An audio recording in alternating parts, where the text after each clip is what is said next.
잠깐만요.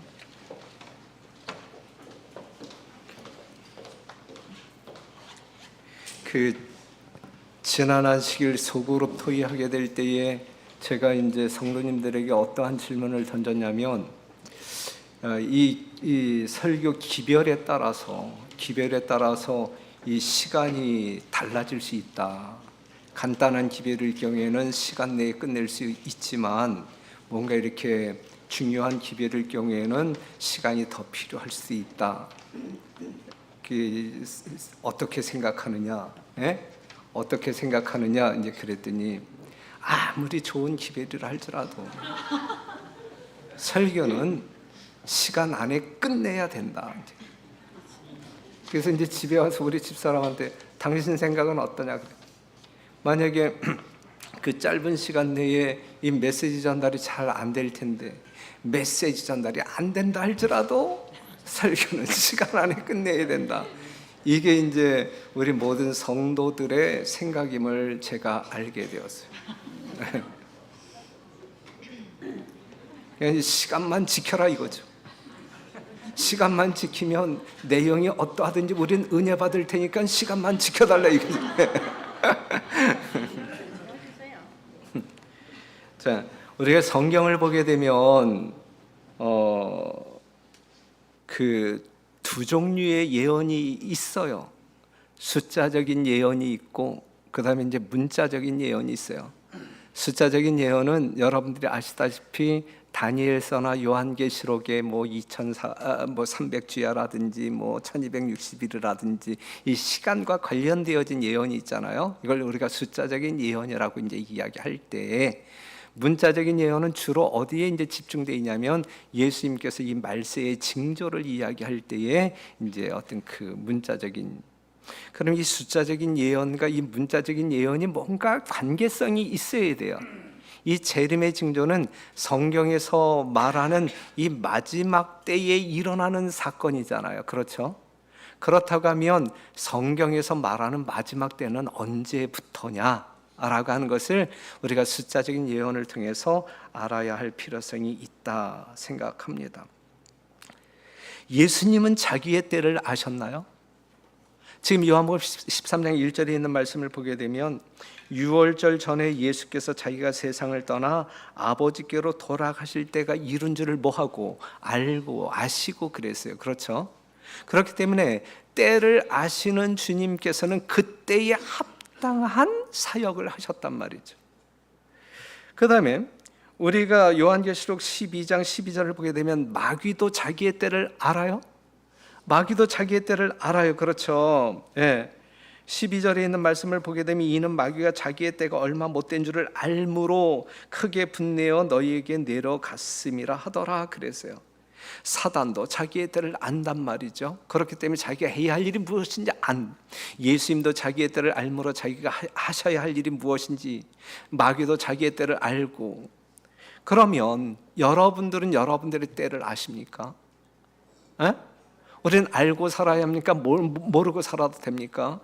그렇기 때문에 시편 90편 12절에 우리에게 우리의 날 계수함을 가르쳐 달라고 기도하고 있어요. 여러분들의 날을 아시면 얼만큼 남았습니까? 우리의 날을 알아야 됩니다. 그래서 마태복음 24장 43절 보게 되면, 너희가 알지 못함이니라 너희도 아는 바니 만일 집주인이 도적이 어느 경점에 올 줄을 알았더면 깨어 있어 그 집을 뚫지 못하게 하였으리라 그랬어요. 도적이 어느 경점에 올 줄을 알았더면, 어느 때에 어느 시간에 올 줄을 알았더면 도적 당하지 아니하고 지킬 수 있었을 것이다 라고 하는 사실이거든요. 그렇기 때문에 이러한 때를 아는 것은 매우 중요합니까? 중요하다. 이거 중요하다. 특별히 이 시대를 살아가고 있는 여러분들에게 이 마지막 때에 대한 정보를 아는 것은 매우 중요해요. 그러면 재림 성도들이신, 예언을 정말 깊이 탐구함으로 말미암아 달통한 공동동교회 성도 여러분들은 성경에서 마지막 때를 이야기하는 그 연대가 언제인지 아십니까? 1844년이 마지막 때인가요? 아니면 다른 어떤 2024년이 마지막 때인가요? 성경 예언을 보게 될 때 성경적으로 성경에서 말하는 마지막 때는 언제일까? 우리가 마태복음 24장 3절을 보게 되면 예수님의 재림과 이 세상 끝은 동일한 사건이에요. 그렇죠? 네, 동일한 사건. 그래서 제자들이 묻기를 주의 임하심과 세상 끝에는 무슨 징조가 있사오리까라고 물었거든요. 예수님의 재림 사건이 곧 세상의 종말이다 라고 하는 사실, 이게 마지막이거든요.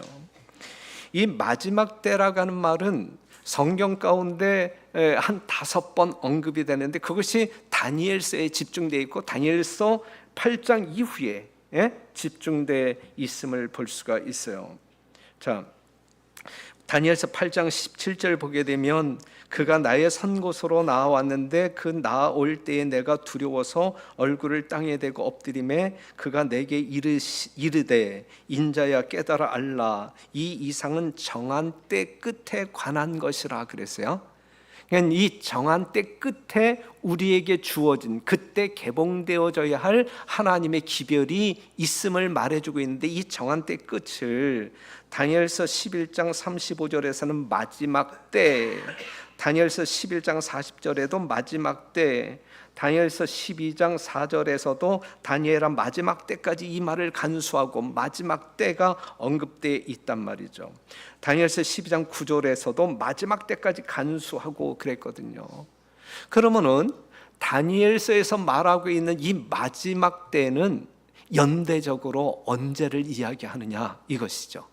성경적으로 마지막 때는 이 지구 역사의 마지막 때는 언제부터 시작되는 것이냐라고 여러분들에게 묻는 것입니다.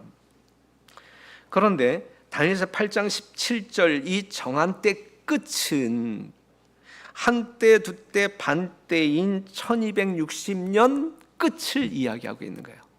왜냐하면 다니엘서 8장 17절에서 이 정한 때 끝이라 그랬는데 그 다니엘서 8장 17절 이전에 있는 그 정해진 때는 한때 두때 반때이기 때문에, 그렇기 때문에 그때의 끝이 언제냐라고 물을 때에 그 끝은 1798년이다. 자, 다니엘서 12장 6절에 있는 말씀을 보게 되면 이 기사의 끝이 어느 때까지냐라고 묻는데 다니엘서 12장 7절을 보게 되면 반드시 한때 두때 반때를 지나서 성도의 권세가 다 깨어지기까지니 그랬어요. 이 마지막 때, 성경에서 말하고 있는 이 마지막 때는 한때 두때 반때가 끝나는 1798년을 마지막 때라고 이야기한단 말이에요. 성경적으로 마지막 때는 1798년부터 시작되는 것이다 라고 하는 사실입니다. 이걸 예언의 신에서 이렇게 컨펌을 해줘요. 화이 선지자를 통해서 이렇게 말씀해 주시는데 구주께서는 당신의 재림의 징조들을 주실 뿐만 아니라 그 징조들 가운데 첫째 징조가 나타날 시간을 정하셨다. 첫 번째 징조가 나타날 시간까지 정해 주셨다. 그런데 그게 뭐냐면 그날 환난 후에 즉시 해가 어두워지며 달이 빛을 내지 아니하고 별들이 쏟아지리라고 하는 그 예언을 이야기하고 있는데 그 환난 후, 여기서 말하고 있는 그 환난 후에 해가 어두워지겠다라고 이야기하고 있는데 이것이 이제 마지막 때의 첫 번째 징조로 이제 하나님께서 지칭하고 있는데 여기서 말하고 있는 이 환난이 어떠한 환난을 이야기하고 있는 것이냐면 법왕권의 큰 박해 끝에, 그러니까 1700 한때 두때 반때 그 환난을 이야기하고 있는 거예요. 그러니까 한때 두때 반때가 끝나는 1798년이 성경적으로 마지막 때이다라고 하는 사실이죠. 그렇다고 하면 여러분들이 충분히 이해할 수 있는 것이 무엇이냐면 1798년을 기점으로 하여 예수님께서 말씀하신 재림의 징조들이 일어나기 시작할 것이다 이것이죠. 그리고 이 예수님께서 말씀하신 징조들이 정말 극점을 찍으면서 예수님의 재림 사건이 이 땅에 도래할 것이다. 이렇게 상식적으로 이해할 수 있는 거잖아요. 이해할 수 있죠? 예, 그렇기 때문에 우리 재림 성도들은 이 마지막 때에 관한 기별에 대하여 무지해서는 안 될 것이다. 그러면 이제 여러분들이 살펴보아야 할 것은 마태복음 24장 3절에 있는 말씀 보게 되면 주의 임하심과 세상 끝에는 무슨 징조가 있사오리까 그랬거든요. 징조를 살펴볼 때의 징조를 살펴볼 수 있는 영적인 안목, 밝은 안목을 가지고 여러분들이 생애해야 지금 여러분들이 지금 지나고 있는 이 때가 어느 때인지 그때의 인식을 하게 될 것이고 그때를 아는 사람들만이 이때에 주어진 사명을 인식하게 될 것이고 그 사명을 인식한 사람들만이 충성스럽게 하나님 앞에 사역을 할 것이다. 이제 이것입니다. 자, 그러면 여러분들이 알고 있는 이제 징조들을 한번 살펴볼게요. 그냥 성경에 이러한 징조들이 언급됐다라는 사실만 여러분들에게 소개한다 할지라도 이 징조는 이미 성취되었고 여러분들이 판단할 수 있어요. 예? 그렇겠죠? 보세요. 일단 1월 성신에 나타나는 징조들이 있어요. 1월 성신에 나타나는 징조들이 있는데, 자, 창세기 1장 14절을 보게 되면 하나님께서는 이제 창조하실 때에 하나님이 가라사대 하늘의 궁창에 광명이 있어 주야를 나누게 하라. 또 그 광명으로 하여 징조와 사시와 일자와 연한이 이루라 그랬거든요.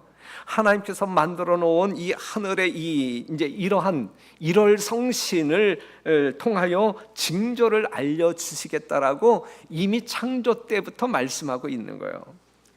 그래서 누가복음 21장 25절 보게 되면 이 재림의 징조 가운데 먼저 나타나는 징조가 1월 성신에는 징조가 있겠고 그랬는데 구체적으로 어떠한 징조이냐면 마가복음 13장 24절 그때에 그 환난 후 1798년 이후, 그런데 이 1798년 이 환난을 우리 하나님께서 감함으로 말미암아 그 이전에 해가 어두워지며 달이 빛을 내지 아니하며 그랬어요. 예? 해가 어두워지며 달이 빛을 내지 아니하며, 이 예언 성취되었나요? 아니면 여러분들이 기다려야 할 예언인가요? 이 예언은 성취되었나요? 분명히 성취되었나요? 예. 자, 빨간 글씨만 볼게요. 이 예언은 1780년 5월 19일에 성취되었다. 각 시대의 대쟁투에 나오는 말씀이에요. 이건 성취된 예언이에요. 성취되어질 예언이 아니에요. 예수님께서 오시기 전에 해가 어두워질 것이라 그랬는데 아직 해가 어두워지는 뭐 이러한 어떤 그 예언 성취가 없었는데 기다려야 되는 것이구나. 이 날이 언제 올까? 이게 아니란 말이에요. 이미 성취된 예언이다 그랬어요. 그렇죠? 예. 그 다음에 달이 어두워질 것이다. 같은 날 이루어진 예언 성취입니다. 그 다음에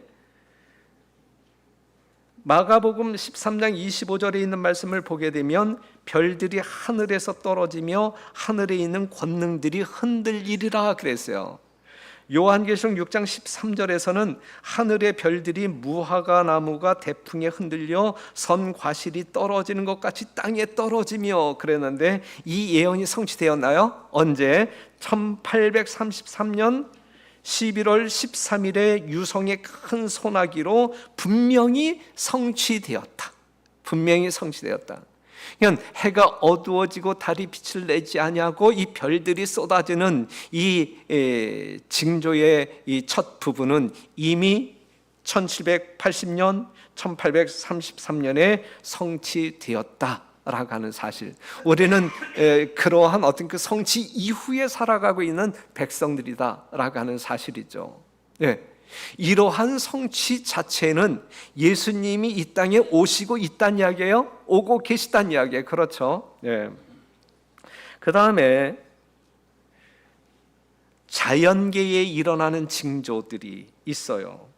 자, 누가복음 21장 11절 보게 되면 첫째에 큰 지진과 기근과 온역이 있겠고, 누가복음 21장 25절 중반부를 보게 되면 바다와 파도의 우는 소리를 인하여 혼란 중에 곤고하리라 그랬거든요. 우리가 살아가고 있는 자연계에서 일어날 징조들을 이야기하고 있어요. 예? 이것이 성취되었는지 성취되어져 가고 있는지 성취될 것인지 여러분들이 판단할 수 있어요. 여러분들이 가지고 있는 휴대폰 지금 열어가지고 만약에 유튜브에서 자연재해라고 하는 그 검색어를 친다 할지라도 그거와 관련하여 아주 너무너무 많은 정보들이 이렇게 표현되어 있고, 그 다음에 그러한 모든 것들이 세상 끝 종말과 관련한 그러한 어떤 그 기사로 가득 차 있거든요.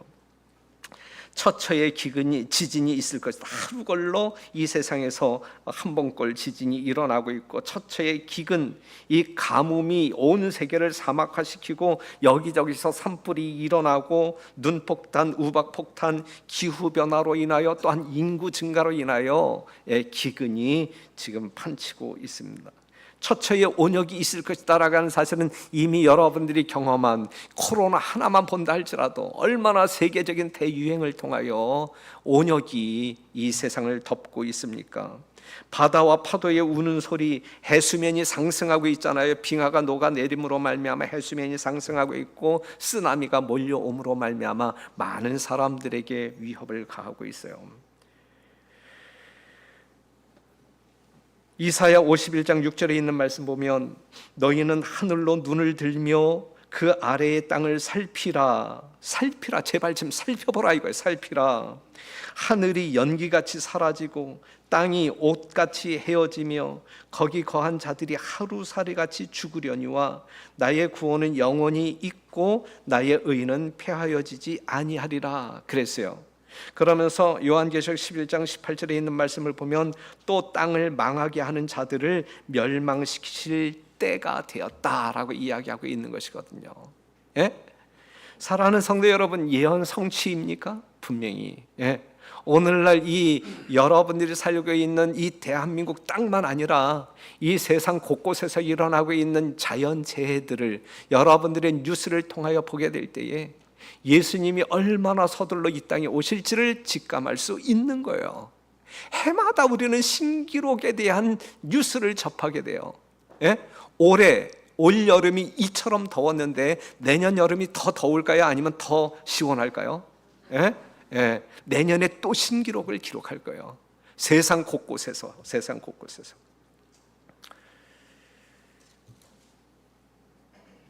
그 다음에 국가와 민족 간에 나타나는 징조를 보게 되면 누가복음 21장 20절, 또 이르시되 민족이 민족을, 나라가 나라를 대적하여 일어나겠고 그랬어요. 이건 여러분들이 지금 현실 속에 있는 거잖아요. 뭐 우크라이나 전쟁이라든지 이스라엘 전쟁이라든지 이러한 것을 보게 될 때, 그런데 그러한 나라들이 그냥 뉴스 시간에 이제 어떤 그 조명됨으로 말미암아 두 곳에서 지금 전쟁이 일어나고 있구나 이렇게 생각할지 모르지만 도처에서 전쟁이 일어나고 있고 민족과 민족이 대적을 하고 있잖아요. 나라들마다 좌파 우파가 있어가지고 얼마나 진짜 아주 치열하게 머리통 그냥 뭐 이렇게 터지게 싸우고 있습니까? 우리나라도 국민의힘과 이 민주당이 얼마나 피 터지게 싸우고 있어요. 말도 안 되는 도덕이 존재하지 아니하는 그러한 어떤 그 진흙탕 싸움을 하고 있는 것 아닙니까? 이것이 그냥 이 세상 역사 속에 흘러가고 있는 하나의 현상인가요? 예수님께서 말씀하고 있는 재림의 징조가 문자 그대로 성취되어져 가고 있음을 우리는 확인할 수 있는 거예요. 이러한 문자적인 성취를 확인하면서 우리는 때를 직시할 뿐만 아니라 예수님의 재림을 간절히 사모함으로 준비하는 백성들이 되어야 한단 말이죠. 때를 알아야 돼요. 분명히 알아야 돼요. 그 다음에 이제 인류 사회에 나타나는 징조를 좀 살펴볼 때 마태복음 24장 12절, 불법이 성함으로 많은 사람의 사랑이 식어지리라 그랬어요. 예? 예, 불법이 성함으로, 하나님의 율법이 무시됨으로 말미암아 사랑이신 하나님께로부터 사랑을 경험하지 못함으로 말미암아 어두움 가운데 놓여있는 이 영혼이 피폐화된 사람들의 심령 가운데 사랑이 온데간데 없이 사라진단 말이죠. 이러한 결과로 디모데후서 3장 1절에 있는 말씀을 보게 되면 내가 이것을 알라 말세에 고통하는 때가 이르리니 사람들은 자기를 사랑하며 돈을 사랑하며 자긍하며 교만하며 회방하며 부모를 거역하며 감사치 아니하며 거룩하지 아니하며 무정하며 원통함을 풀지 아니하며 참소하며 절제하지 못하며 사나우며 선한 것을 좋아 아니하며 배반하여 팔며 조급하며 자고하며 쾌락을 사랑하기를 하나님 사랑하는 것보다 더하며 그랬어요. 지금 읽은 상당히 많은 어떤 그 나열되어진 단어들이 여러분들의 현실 속에서 목격되지 아니하는 뭔가 이렇게 상이한 그러한 단어들이 있나요? 아니면 우리 주변에서 아주 열렬하게 일어나고 있는 사건들인가요? 분명하게 지금도 일어나고 있는 사건 아니겠습니까? 예?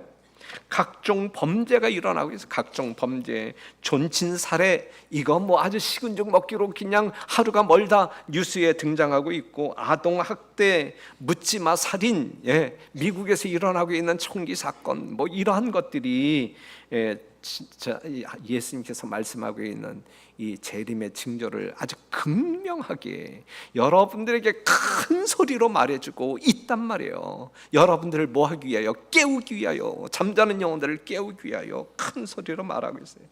가정 사랑이 식어짐으로 말미암아 가정 파탄, 결혼 기피 현상이 일어나고 이혼 가정이 늘어나고 있고, 출산율이 저조하지요. 비혼, 결혼은 하지만 아이 없이 사는 부부들이 얼마나 많아지고 있어요. 그렇죠? 이게 다 뭐예요? 사랑이 없기 때문에, 사랑이 식어지고 있기 때문에. 그 다음에 경제계에 일어나는 징조, 우리가 말하지 않아도 야고보서 5장 4절 보게 되면 보라 너희 밭에 추수한 품꾼에게 주지 아니한 삭시 소리 지르며, 더 많이 달라고 이야기하는 것이죠. 사용자들은 안 주려고 하고 노동자들은 더 많이 달라고 하고, 이러면서 이제 어떤 그 노조 투쟁이 일어나고, 이러한 일들이 안 일어나는 나라가 어디에 있어요? 안 일어나는 직장이 어디에 있어요? 조금만 수틀리면 그냥 뭐 다 데모하고 그냥 파업하고 그러는 것 아닙니까? 이것이 예수님이 우리의 문 앞에 당도했다라는 음성으로 들려져야 되는 것입니다. 종교계에 나타나는 징조를 보게 되면 거짓 선지자와 그리스도, 마태복음 24장 4절에서 5절, 11절, 23절, 24절을 보게 되면 24절 읽어볼게요.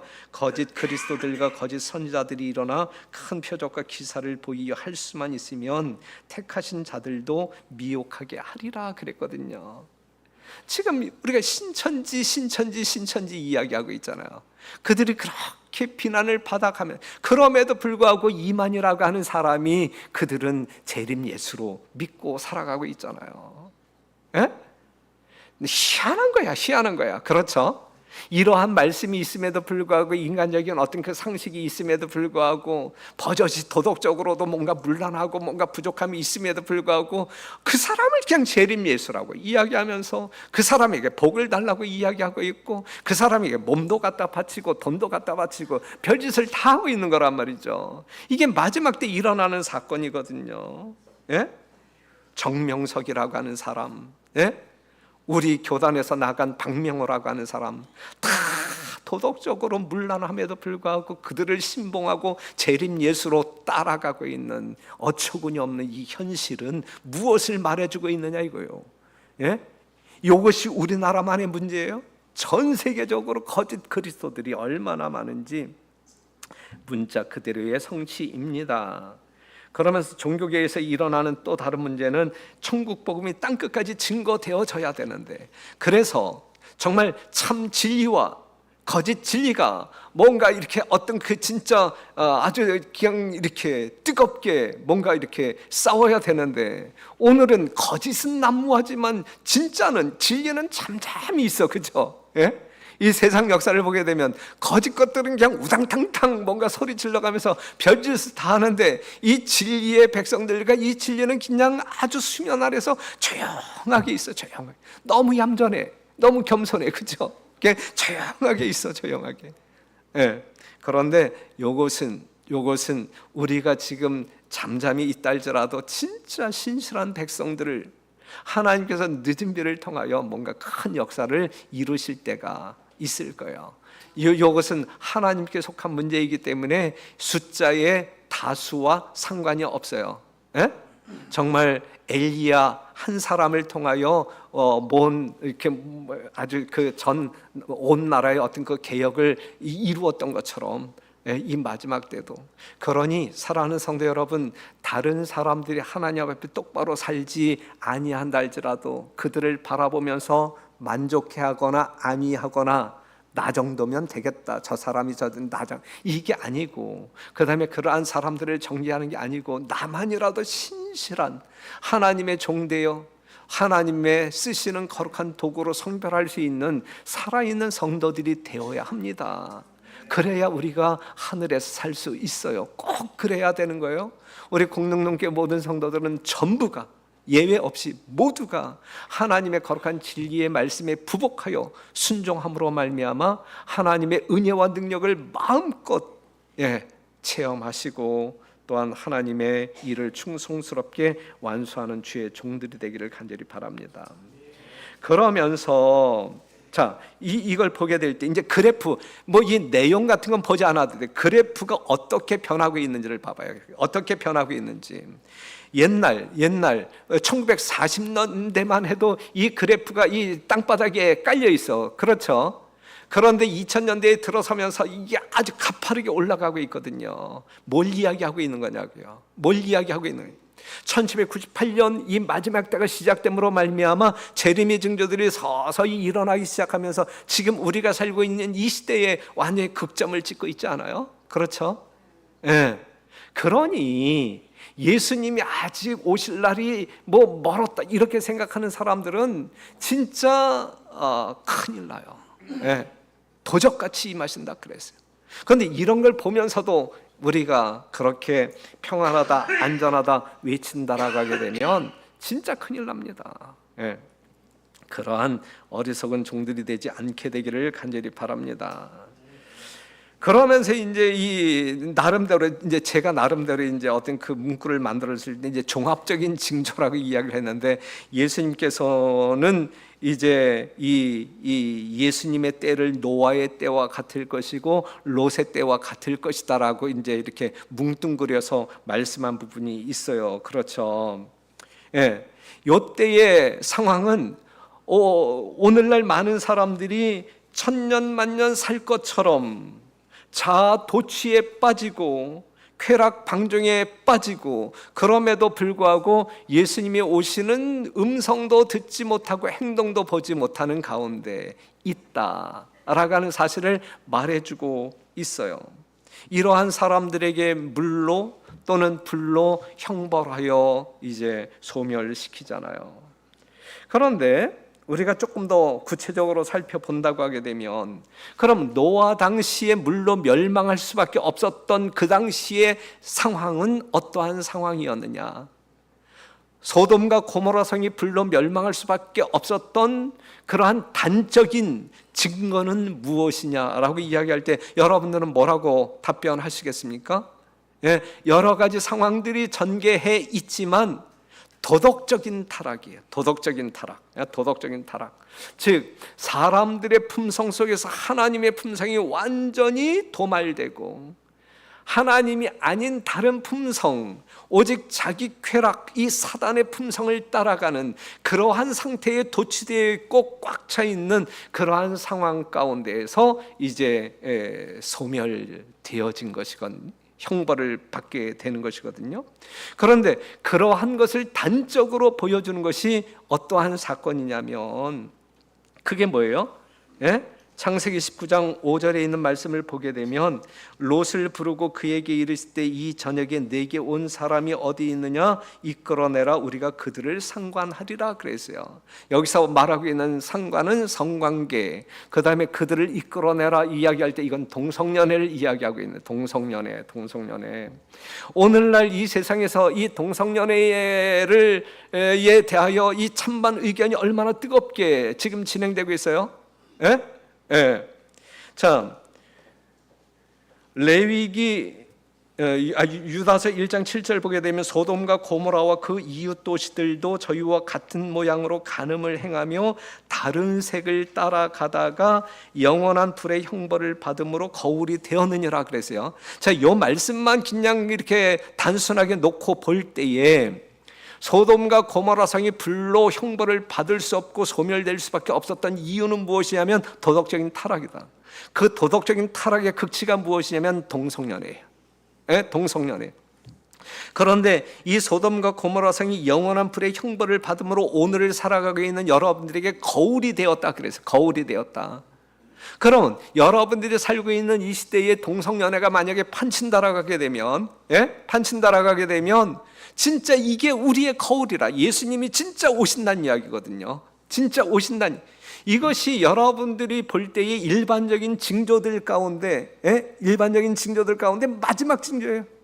여러분들이 볼 수 있는 진짜 여러분들이 어떠한 산불에 대한 징조를 더 요구하실래요? 아니면은 정말 이 북극에 있는 어떤 그 빙하가 완전히 녹기를 기다리실래요? 어떠한 징조를 더 보실래요? 어떠한 징조를 더 보여주어야 여러분들이 정신을 차리실래요?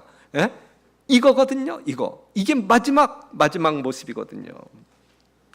그러면 여러분들은 동성연애에 대해서 어떠한 의견들을 가지고 있나요?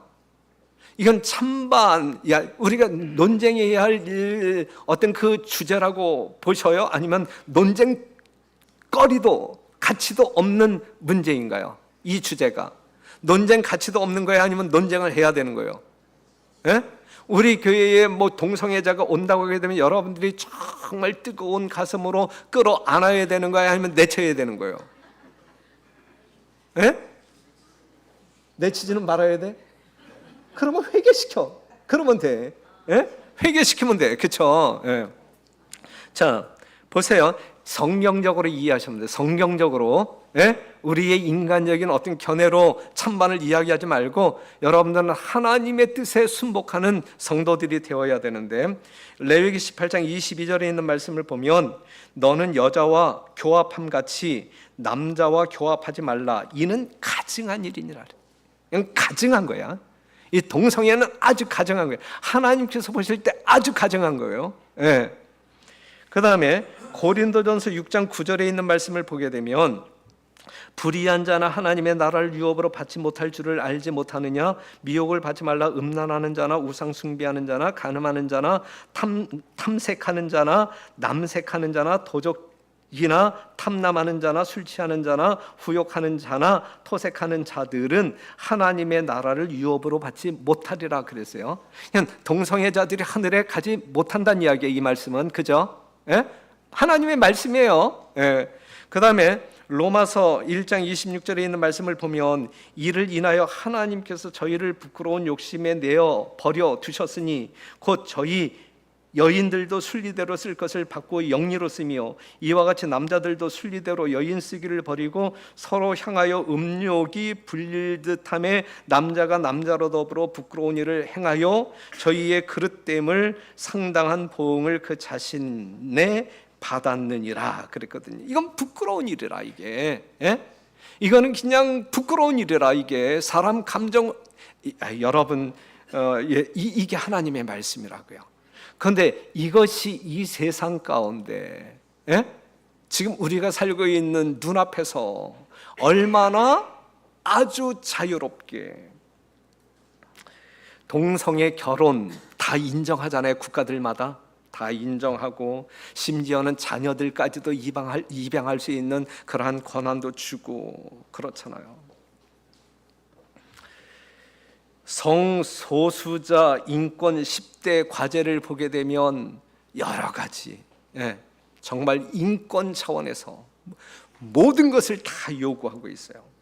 자, 바이든 대통령이 이 프라이드 먼스 이제 자긍에 이제 이 성소수자들이 이렇게 숨어 있지 말고 뭔가 이 자존심을 가지고 자긍심을 가지고 떳떳하게 살자, 이제 그런 어떤 그 축제 때 초대받아서 이제 연설을 하고 있는데 이때에 그는 이 동성애자들을 지지하고 그 다음에 도와줄 것을 지금 약속하고 있는 그러한 장면입니다.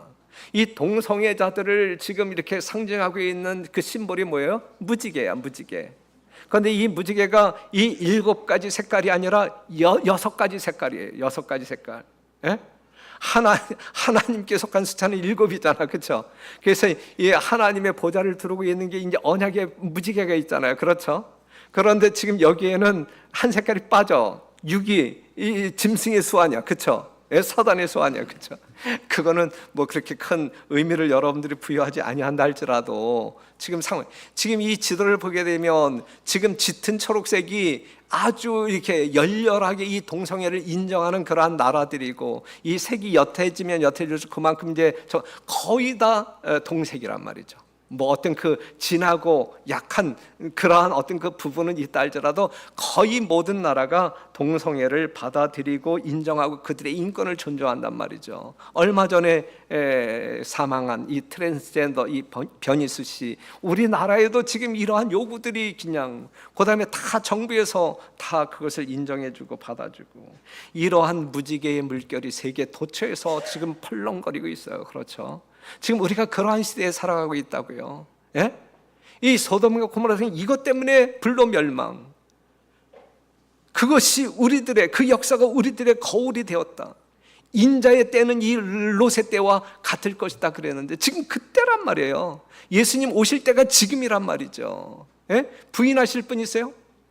어떠한 증거를 더 보여주어야 여러분들이 정신 차리고 예수님의 재림을 준비하시겠습니까?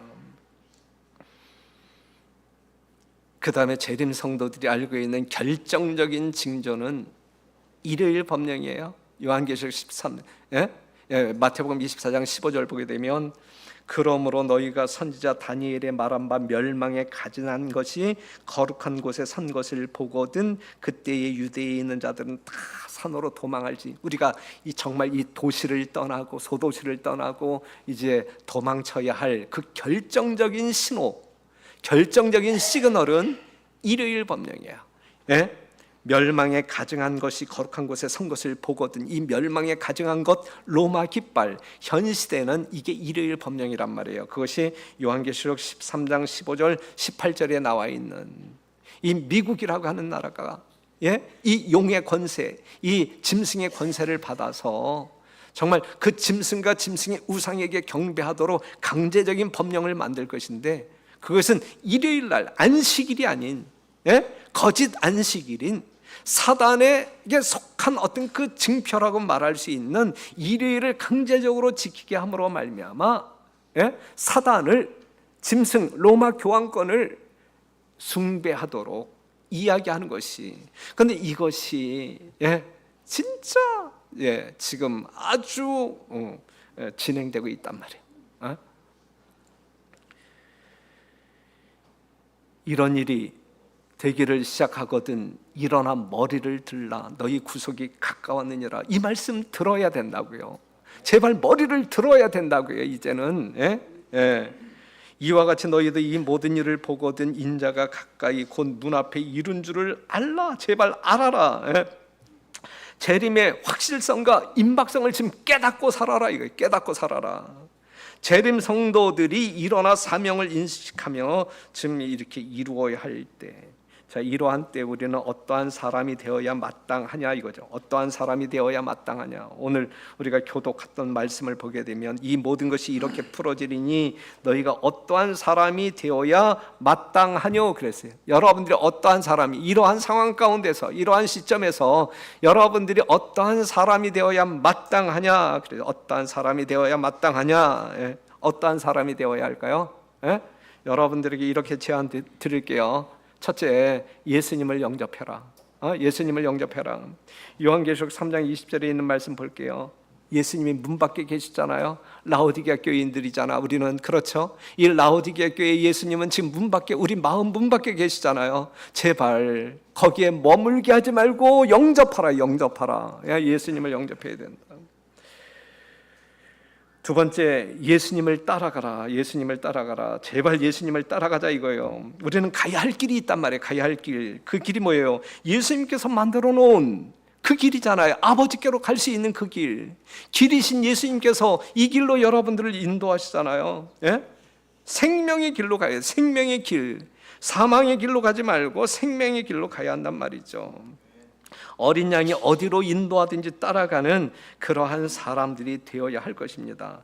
이사야서에 있는 말씀처럼 좌로나 우로나 치우치지 말고 하나님의 음성 따라 하나님의 음성을 분별하고 앞서가시는 예수님의 발자취를 따라 우리가 가야 된단 말이죠. 예.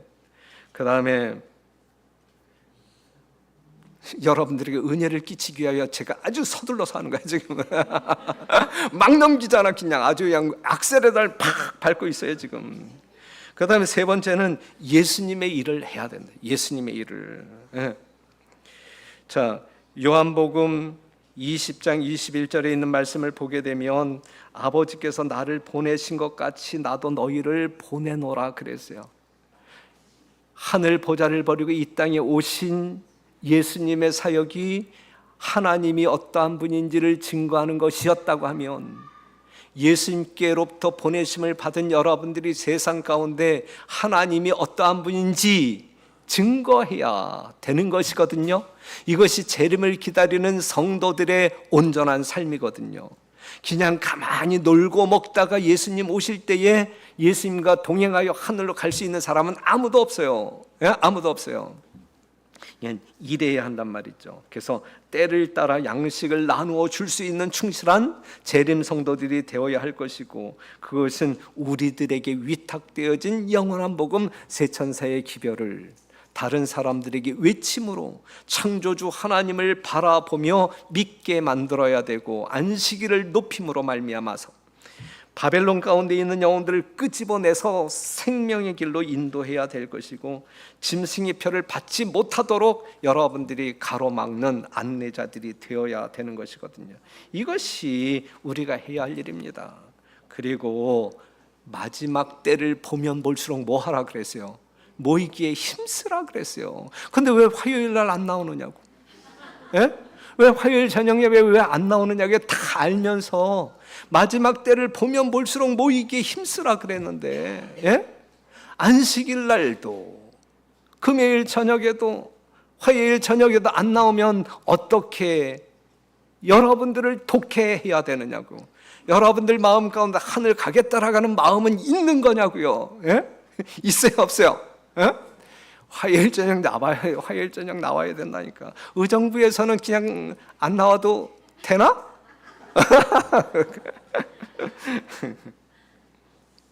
그래서 진짜 우리가 때를 직시해야 되고 그 때에 걸맞는 그러한 생애를 우리가 살아야 합니다. 자, 이 말씀 읽고 마칠게요. 우리는 마지막 때에 가까이 이르고 있다. 나는 하나님의 보응하시는 심판이 이 땅에 이미 내리고 있음을 보았다. 예? 이미. 예, 지금 이 세상에서 일어나고 있는 수많은 일들이 이게 하나님과 무관하지 않아요. 이미 내리고 있는 거예요. 이미 내리고 있는 거예요. 그러한 재앙이 이미 내리고 심판이 내리고 있는 거란 말이죠. 주님께서는 바야흐로 일어나려고 하는 사건 등에 관하여 우리에게 경고하셨다. 빛은 그분의 말씀에서 비치고 있지만 어두움이 세상을 덮고 캄캄함이 사람들을 뒤덮고 있다. 저희가 평안하다 안전하다 할 그때에 멸망이 호련히 저희에게 이르리니 결단코 피하지 못하리라 그랬어요. 아, 평안하다 안전하다, 아 오늘은 아니야 내일일 거야, 아 오늘은 아니야 내일일 거야, 이러한 사람들은 결코 그 심판, 그 멸망을 피하지 못할 것이다 라고 이야기하고 있는 것이거든요. 무슨 말씀인지 이해가 되죠? 그렇죠. 그러니 사랑하는 성도 여러분, 정말 마지막 때는 1798년 성경적인 마지막 때는 그때로부터 시작하여 수많은 예수님의 재림의 징조들이 일어나기 시작하면서 지금 우리가 살고 있는 이 시점에 지금 꼭지점을 찍고 있는 거예요. 아주 정점을 찍고 있는 거예요. 그럼 뭐예요? 예수님 오신다는 이야기, 안 오신다는 이야기예요? 오신다는 이야기라. 예? 오신다. 그 정말 여러분들 살아생전에 오신다니까요. 여러분들이 죽음을 맛보지 아니하고 하늘에 승천할 수 있는 자격자들이라니까. 그러니까 우리가 잘 준비하여 그 영광스러운 예수님의 재림